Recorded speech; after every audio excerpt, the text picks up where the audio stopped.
Welcome back, Rimworldians. This is Chapter 19, and Harriet— Shh! Randy's asleep. Don't wake him up. We rejoin Harriet and her peers on the 7th of August, year 5502. What follows is their attempt to further develop their headquarters. The defenses are given minor tweaks, and research on microelectronics will, hopefully, reach completion.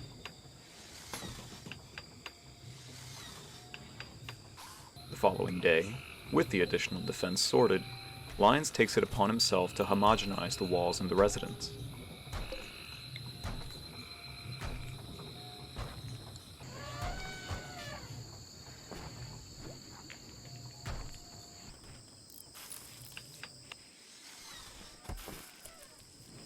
By the late afternoon, the floors are also finished. This residential project has continued with the extension and reorganization of the wiring.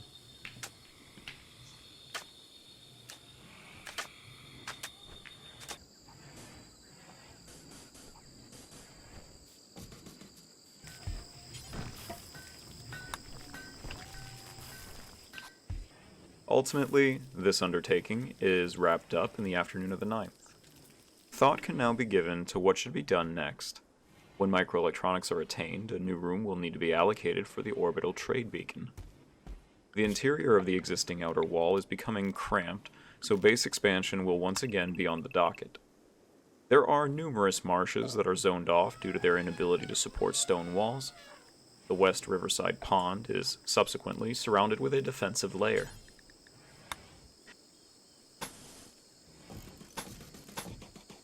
As Lyons and Harriet diligently toil, the weather turns tumultuous.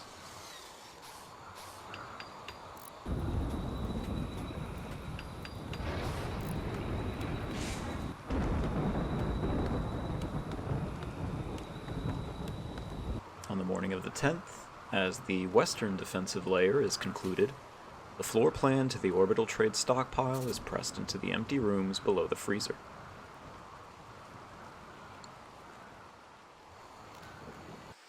That afternoon, Slag proposes to Exec. This relationship is kind of moving fast, but who am I to judge?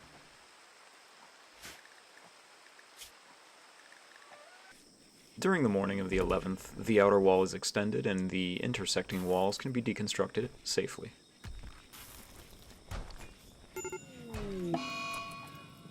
As the final walls are brought down, a short circuit sets fire to a mechanoid corpse in storage.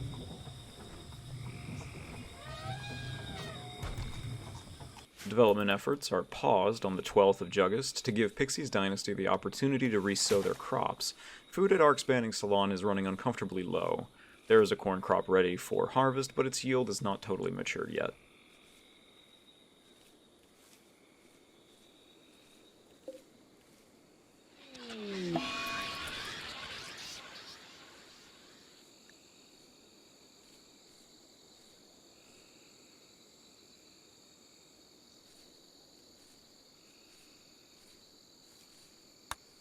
While this necessity is carried out, the Empire of God sends a special trade request. Though this target can potentially be met, it would take a substantial dedication of cloth and labor. Harriet shelves the message for now, dedicating her subordinates to their progression of her colony. This request does, however, shed light on the available upgrade for the tailoring bench to an electric version. At the onset of night, the mortar station is moved to square off the new rooms that they are intersecting.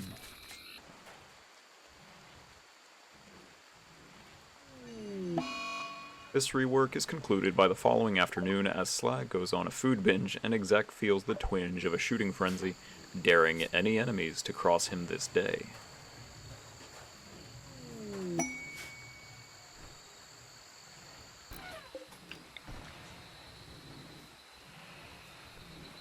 Speaking of enemies that might cross him this day, more Thrumbos migrate into the area. As he takes note of this, Krika goes berserk yet again. Harriet tries to keep the door braced until Krika tires himself out, but Slag, disoriented by his food coma, clumsily wanders into the prison cell.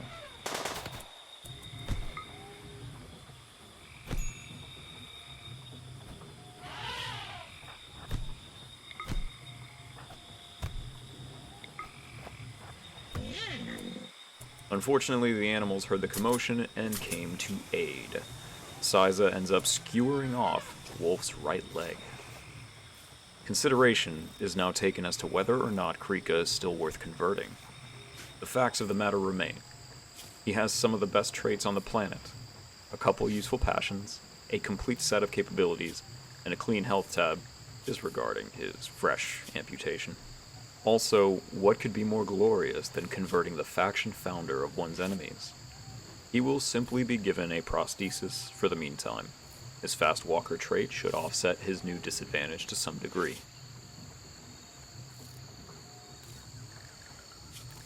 As the sun rises, the colony's fighters rally to the north bank and hunt down their rare prey.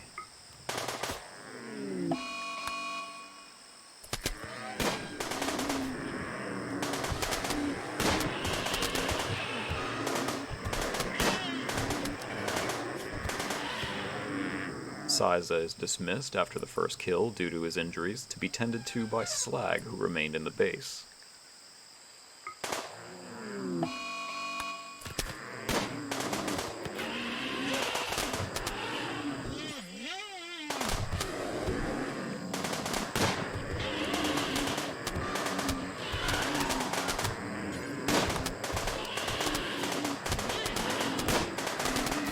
The second thrombo is then summarily ended, and their biological value is dragged to the freezer to be processed at a later date.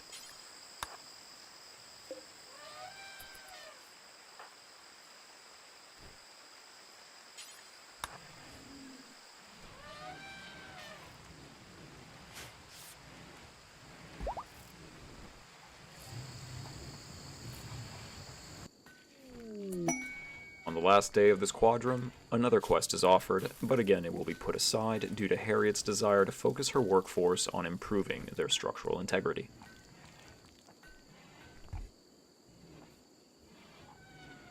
At noon that day, a couple members of the Northeast Arido pay Wheel a visit.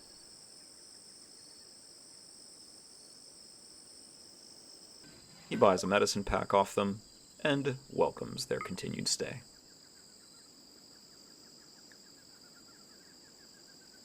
The end of the day, and simultaneously the end of the quadrum, is punctuated by Krika's unexpected recruitment.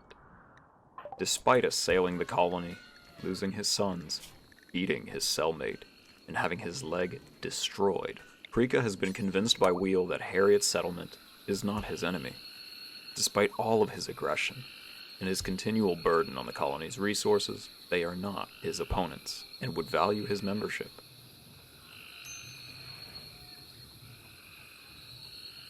Harriet amicably refers Krika to the infirmary for the colony's first surgery. She gives him a primitive prosthesis, installing a peg leg to his right stump. It is here, at the start of September, we will conclude Chapter 19. I dread Randy's awakening, but it should make for an interesting episode 20. On the next segment, we will rename Krika, continue to court Coyote, complete microelectronics, and, undoubtedly, deal with Randy's return. A special mention to Teddy and Huckleberry, whose colonist sacrifices made all this progress possible, and whose financial contributions made all these videos possible. I do plan on building a grand memorial site in the future for all colonist deaths, assuming we survive far enough. With that said, thank you for your attention, everyone. Like, sub, ring the bell, and as always, I hope you are safe, healthy, and fulfilled. I will see you on the next one.